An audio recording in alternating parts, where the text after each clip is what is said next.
ইতিহাসকে মুছে ফেলার চেষ্টা করলেও কবিতাকে দমিয়ে রাখা যায়নি।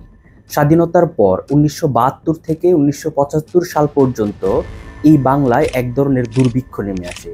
তা আপনি অনুভব করতে পারবেন রফিক আজাদের বিখ্যাত কবিতা ভাত দে হারামজাদা, না হয় মানচিত্র খাবো এই কবিতাটা শুনলে। একদিকে রাজনৈতিক নেতা মন্ত্রী আমলারা দুর্নীতির টাকায় অতি আরামায়েশে জীবনযাপন এবং বিলাসিতা করছিল, আর অন্যদিকে মানুষ ড্রেনের উচ্ছিষ্ট খাবার নিয়ে টানাটানি কামড়াকামড়ি করছিল তাদের জীবনকে বাঁচানোর জন্য। চলেন আজকে আমরা রফিক আজাদের কবিতাটা শুনে আসি। সর্বোপরি বেশ গ্রাসী হলে সামান্য ভাতের ক্ষুধা ভয়াবহ পরিণতি নিয়ে আসে নিমন্ত্রণ করে।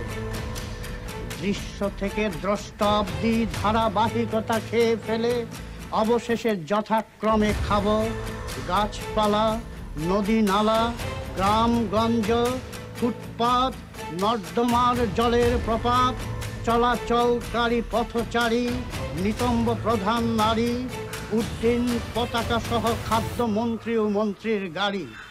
আমার ক্ষুধার কাছে কিছুই ফেলনা নয় আজ। ভাত দে হারাম জাদা, তা না হলে মানচিত্র খাবো।